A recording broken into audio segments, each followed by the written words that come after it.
பூமி பாலகர் பெருமாள் கோவில் திருப்புளியங்குடி. இது 108 திவ்ய தேசங்களில் ஒன்றாகும். மேலும் நவகர்களின் வரிசையில் புதன் அம்சமாக விளங்குகிறது. 12 ஆழ்வார்களில் ஒருவரான நம்மாழ்வாரின் பாடல்களில் இந்த கோவில் புகழப்படுகிறது. திருப்புளியங்குடி பெருமாள் கோவில் தமிழ்நாட்டின் திருநெல்வேலியிலிருந்து 30 கிலோமீட்டர் தொலைவில் புளியங்குடி என்ற கிராமத்தில் அமைந்துள்ளது. இங்கு பெருமாள் 12 அடி நீளத்தில் சயன கோலத்தில் அருள்பாலிக்கிறார். பொதுவாக பெருமாளின் நாபிலிருந்து தோன்றும் தாமரை மலரில் காட்சியளிக்கும் பிரம்மா இங்கு பெருமாளின் தொப்புளிலிருந்து தோன்றும் தாமரை மலரில் காட்சியளிக்கிறார். இங்கு பெருமாளின் திருமுகம் முதல் மூட்டு வரை உள்ள பகுதியை மட்டுமே கருவறையில் தரிசிக்க முடியும்.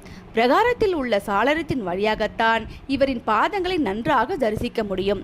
இங்குள்ள மூலவர் பூமி பாலகர், உற்சவர் காய்ச்சினவேந்தர், தாயார் மலர்மகள் நாச்சியார் பூமி பிராட்டி. இங்குள்ள நிலமகள் மற்றும் பூமகள் இருவரும் பெருமாளின் பாதங்களுக்கு அருகே வீற்றிருப்பதால் இங்கு தாயர்களுக்கு தனி சன்னதி இல்லை. இங்கு வருணன், நிருதி, யக்ஞசர்மா, இந்திரன் ஆகியோர் பெருமாளை வணங்கி அருள் பெற்றார்கள். இது ஆன்மீக முக்கியத்துவம் வாய்ந்த இடமாகும்.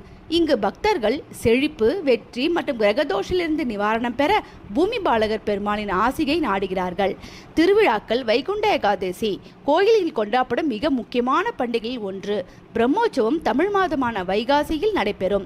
கருட சேவை. இங்கு 9 கோவிலிருந்து தெய்வங்கள் ஒரு பிரம்மாண்டமான ஊர்வலத்திற்காக ஒன்று சேர்க்கப்படுகின்றன. இந்த கோவில் திறந்திருக்கும் நேரம் காலை 6:30 மணி முதல் மதியம் 12 மணி வரையிலும், மாலை 4 மணி முதல் இரவு 8 மணி வரையிலும் ஆகும்.